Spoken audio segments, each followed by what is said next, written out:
Hello दोस्तों, स्वागत है आप सभी का हमारे YouTube चैनल पे। और दोस्तों, मैं हूं आपका दोस्त उदित महेश्वरी।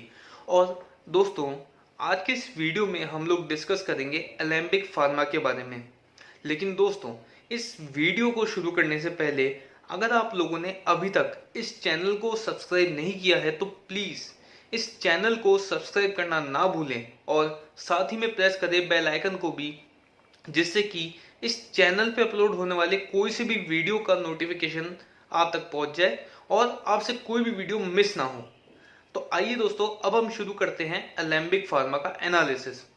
तो देखिए दोस्तों, ये जो कंपनी है एलेम्बिक फार्मा, इसके हेडक्वार्टर्स हैं गुजरात वडोदरा के अंदर। और ये जो कंपनी है वो फार्मा प्रोडक्ट्स, फार्मा सब्सटेंसेस और फार्मा इंटरमीडिएरीज की मैन्युफैक्चरिंग करती है। और दोस्तों, ये जो कंपनी है इसका मार्केट कैप है अराउंड 185 बिलियन और ये कंपनी एक मिड कैप कंपनी है। तो आइए दोस्तों, अब हम बात करते हैं इस कंपनी के इकोनॉमिक मोड के बारे में। देखिए दोस्तों, बेसिकली ये जो फार्मा सेक्टर है, इसके अंदर अगर आपको मार्केट डोमिनेंस को अचीव करना है तो वो आपको अचीव होगी सबसे पहला रिसर्च एंड डेवलपमेंट से और दूसरा स्केल और डिस्ट्रीब्यूशन से। अब यहाँ पे अगर मैं एलेम्बिक फार्मा के बारे में बात करूँ तो एलेम्बिक फार्मा के पास में 9 से भी ज़्यादा मैन्युफैक्चरिंग फैसिलिटीज़ है, जिसमें से 3 तो हैं एपीआई प्लांट और 6 है मैन्युफैक्चरिंग प्लांट।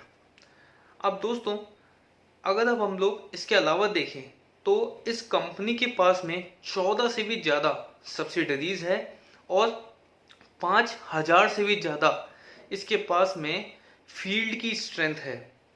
और दोस्तों, ये जो कंपनी है इसके इंडियन मार्केट में प्रेजेंस के 100 साल से भी ज़्यादा हो चुके हैं। और इस कंपनी ने रिसर्च एंड डेवलपमेंट के केस में सबसे पहले तो एलेम्बिक रिसर्च सेंटर बना रखा है फॉर्मुलेशन की रिसर्च के लिए, और इसके अलावा इसने हैदराबाद में ultra modern research development centre के लिए भी इन्वेस्टमेंट कर रखा है। और अगर अब हम लोग इसके Q1 के रिजल्ट्स में देखें, रिसर्च एंड डेवलपमेंट का एक्सपेंडिचर वो रहा था 11% ऑफ इट्स टर्नओवर, जो कि काफ़ी बड़ा और एक काफ़ी अच्छा परसेंटेज है। और इसके अलावा इस कंपनी ने Q1 के एंड होने तक 191 ANDA के लिए अप्लाई किया था यूएसए के FDA के पास में। अब मैं आपको यहाँ पे सबसे पहले बताता हूँ कि ANDA होता क्या है। बेसिकली देखिए दोस्तों, ये जो ANDA की एप्लीकेशन होती है जो कि यूएसए के FDA के पास में जाती है, ये एप्लीकेशन होती है जेनेरिक ड्रग प्रोडक्ट के लिए। और एलेम्बिक फार्मा के केस में out of those 191 application 125 application USA के FDA ने अप्रूव कर दी थी। तो आइए दोस्तों, अब हम बात करते हैं इस कंपनी के बिजनेस मॉडल के बारे में। तो देखिए दोस्तों, ये जो कंपनी है इसका अगर हम सबसे पहले बिजनेस मॉडल में रेवेन्यू ब्रेकअप देखें तो 57% इसका आता है जेनेरिक बिजनेस से, उसके बाद में 23% आता है ब्रांडेड बिजनेस से, और जो बचा हुआ 20% है वो आता है एपीआई की मैन्युफैक्चरिंग से। और इसके अलावा यूएसए का जो इसका जेनेरिक बिजनेस है उसमें इस कंपनी ने 29% की सीएजीआर की ग्रोथ को अचीव किया है लास्ट के 4 इयर्स के अंदर, जिसकी वजह से इसकी प्रॉफिटेबिलिटी के अंदर काफ़ी सुधार आया है। और अगर अब हम लोग इस कंपनी का प्रोडक्ट का ब्रेकअप देखें तो उसके अंदर 80.4% आता है फॉर्मुलेशन से, और इसके अलावा जो बाकी का परसेंटेज बचा वो आता है एपीआई से। और ओवरऑल जो इस कंपनी का बिजनेस मॉडल है वो भी काफ़ी अच्छा डाइवर्सिफाइड है in terms of product offering. और अगर अब हम लोग देखें इस कंपनी के मैनेजमेंट को तो मिस्टर चिरायु मीन जो हैं वो इस कंपनी के चेयरमैन हैं, और इसके अलावा मिस्टर प्रणव अमीन जो हैं वो इस कंपनी के एमडी हैं। और अगर एक इंटरेस्टिंग पॉइंट मैं आपको यहाँ पे और बताना चाहूँगा वो ये है कि मैनेजमेंट का जो कंपनसेशन रहा Q1 के रिजल्ट्स में वो रहा 1.40% as a percentage of sales. अब यहाँ से हमें दो चीज़ें पता लगती है। पहली कि इस मैनेजमेंट का जो फीस है वो काफ़ी कम है अगर हम सेल्स की परसेंटेज में बात करें, और दूसरा जो इस मैनेजमेंट की फीस है वो प्रॉफिटेबिलिटी को ज़्यादा इफेक्ट नहीं डालती है। आइए दोस्तों, अब हम नेक्स्ट देखते हैं इस कंपनी के रिवेन्यू ग्रोथ को। तो यहाँ पे रिवेन्यू ग्रोथ में कंपनी ने लास्ट के 9 सालों में 16% की सीएजीआर की ग्रोथ को अचीव किया है। इसके अलावा अगर हम लोग ऑपरेटिंग इनकम की सीएजीआर ग्रोथ देखें लास्ट के 9 ईयर्स में ही, तो वो रही 24.25% और नेट इनकम की जो सीएजीआर रही वो थी 27%। और इस कंपनी की जो वर्किंग कैपिटल रही वो भी ओवर द ईयर पॉजिटिव रही है और इस कंपनी का जो केपेक्स रहा है वो भी सिग्निफिकेंटली इंक्रीज हुआ है। अब आइए दोस्तों, हम नेक्स्ट बात करते हैं इस कंपनी के मार्जिन के बारे में। इसमें हम सबसे पहले देखेंगे ग्रॉस मार्जिन। और दोस्तों, इस कंपनी का जो ग्रॉस मार्जिन है वो लीनियरली इंक्रीज हुआ है और जो इस कंपनी का इंक्रीजिंग स्केल है उसका फायदा साफ साफ इस कंपनी के ग्रॉस मार्जिन में होता हुआ दिखाई दे रहा है।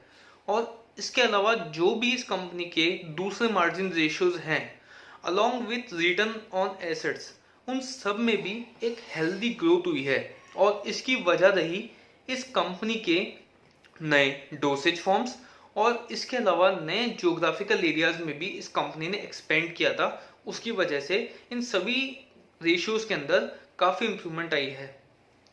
लेकिन दोस्तों, यहाँ पे मुझे ये लगता है कि इस कंपनी के जो मार्जिन्स हैं नियर फ्यूचर के अंदर वो एकदम फ्लैट रहने वाले हैं और कोई भी सिग्निफिकेंट इम्प्रूवमेंट मुझे उसमें होती हुई नहीं दिखाई दे रही है। अब इसके पीछे दो रीज़न हैं। पहला, इंक्रीजिंग कॉस्ट और दूसरा इंक्रीजिंग कंपटीशन, जिसकी वजह से जो इस कंपनी के मार्जिन्स हैं वो नियर फ्यूचर में फ्लैट रह सकते हैं। तो आइए दोस्तों, अब हम बात करते हैं इस कंपनी के कैश फ्लोज के बारे में, जिसमें हम सबसे पहले बात करेंगे ऑपरेटिंग कैश फ्लो की। अब देखिए दोस्तों, यहाँ पे ऑपरेटिंग कैश फ्लो के बारे में बात करने से पहले मैं आपको बता दूं कि ऑपरेटिंग कैश फ्लो जो है वो देखना बहुत इंपॉर्टेंट होता है। अब ऐसा इसलिए क्योंकि ऑपरेटिंग कैश फ्लो अगर आपका पॉजिटिव है तो मतलब कि आपके रेवेन्यू फ्रॉम ऑपरेशन भी पॉजिटिव है और वो ग्रोथ कर रहे हैं। और ऐसा ही सिमिलरली इस कंपनी के केस में है। इस कंपनी के जो ऑपरेटिंग कैश फ्लोज हैं उसके अंदर सबसे पहले तो ग्रोथ आ रही है और दूसरा वो ओवर द ईयर पॉजिटिव भी रहे हैं। और इसकी वजह से जो इस कंपनी की वर्किंग कैपिटल की रिक्वायरमेंट है उसमें भी काफ़ी कमी आई है। और दोस्तों, अगर अब हम लोग देखें इस कंपनी के फ्री कैश फ्लोज, तो अगर हम उसको देखें as a percentage of net income, तो दोस्तों जो फ्री कैश फ्लोज है वो डिक्लाइनिंग रहे हैं क्योंकि कंपनी जो है उसने हैवी इन्वेस्टमेंट किया है पीपीई और बिजनेस इंटीग्रेशन पे। और अगर अब हम लोग कंपनी का यहाँ पे कैपिटल स्ट्रक्चर भी देखें तो उसके अंदर जो डेब्ट का पोर्शन है वो जो है काफ़ी सिग्निफिकेंटली लो परसेंटेज पर है। और इस वजह से मुझे इस कंपनी की जो सॉल्वेंसी है उसके रिगार्डिंग कोई भी सिग्निफिकेंट कंसर्न नहीं है। तो आइए दोस्तों, हम बात करते हैं इस कंपनी के वैल्यूएशंस के बारे में, जिसमें हम सबसे पहले एक चीज़ ये देखें कि ये जो कंपनी है वो रैपिडली एक्सपेंड कर रही है और जो इसकी सब्सिडरीज है और जो जॉइंट वेंचर के नंबर हैं वो भी बढ़ते जा रहे हैं। और दोस्तों, इसकी वजह से मार्केट ने इस कंपनी का जो शेयर है उसको डिक्लाइनिंग मल्टीपल्स पर वैल्यू करना शुरू कर दिया है। लेकिन दोस्तों, इस कंपनी की जो फाइनेंशियल हेल्थ और जो प्रॉफिटेबिलिटी की पोजीशन है वो सिग्निफिकेंटली इंप्रूव हुई है अलोंग विद ग्रोथ प्रोस्पेक्टस। तो यहाँ पर मुझे लगता है कि एक शार्प इंक्रीज आ सकता है इस कंपनी के वैल्यूएशंस के अंदर लॉन्ग टर्म में। तो आइए दोस्तों, अब हम देखते हैं सबसे इंपॉर्टेंट पॉइंट हमारे इस वीडियो का, जो कि है फ्यूचर प्रोस्पेक्टस। तो इसमें अगर हम लोग क्वार्टर वन के रिजल्ट की थोड़ी सी बात करें तो इस कंपनी का जो क्वार्टर वन के रिजल्ट का नेट प्रॉफिट रहा था वो रहा था 301.46 करोड़ INR में। अब दोस्तों, ये जो एक क्वार्टर था इस कंपनी के लिए ये एक एक्सेप्शनली वेल क्वार्टर था और इस क्वार्टर के अंदर इस कंपनी ने इंटरनेशनल मार्केट के अंदर एक ग्रोथ अचीव करी थी। और मुझे लगता है कि आने वाले क्वार्टर्स के अंदर भी कंपनी जो है इंटरनेशनल मार्केट के अंदर यही ग्रोथ के पैटर्न को मेंटेन कर सकती है। और ये जो कंपनी है वो अभी प्लानिंग कर रही है कि वो अपने असेट के टर्नओवर को इंक्रीज करेगी along with new capex realisation. लेकिन दोस्तों यहाँ पे कुछ इश्यूज हैं, जैसा कि पहला इशू है वो रहेगा डिसरप्शन ऑफ सप्लाई चेन, दूसरा रहेगा लेबर अवेलेबिलिटी का, और तीसरा रहेगा जो कि एक एक्स्ट्रा ऑर्डिनरी एक्सपेंस आएगा इस कंपनी के सामने, वो रहेगा कोविड-19 के प्रिकॉशन का और उसके सैनिटाइजेशन का। लेकिन यहाँ पे मुझे ये लगता है और मैनेजमेंट का भी ये कहना है कि ये जो भी एक्सपेंसेस है, स्पेशली कोविड-19 के रिलेटेड जो एक्सपेंस हैं, ये शॉर्ट टर्म में परसिस्ट करेंगे।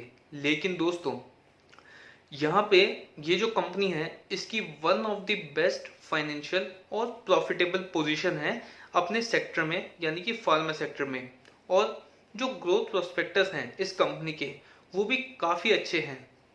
और यहाँ पे मुझे पर्सनली ये लगता है कि मार्केट जो है वो इस कंपनी के शेयर की प्राइस को हायर मल्टीपल्स पे वैल्यू करेगा नियर टर्म में। लेकिन दोस्तों यहाँ पे ये मेरा पर्सनल ओपिनियन है, कोई भी इन्वेस्टमेंट की रिकमेंडेशन नहीं है।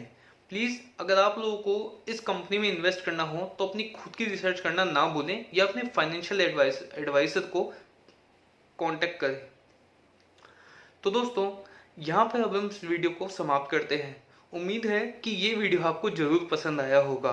तो प्लीज़ दोस्तों अगर आप लोगों को ये वीडियो अच्छा लगा हो तो इस वीडियो को लाइक करना और शेयर करना और चैनल को सब्सक्राइब करना ना भूलें, और साथ ही में प्रेस करिएगा बेल आइकन को भी, जिससे कि इस चैनल पे अपलोड होने वाले कोई सी भी वीडियो का नोटिफिकेशन आप तक पहुंच जाए और कोई भी वीडियो आपसे मिस ना हो।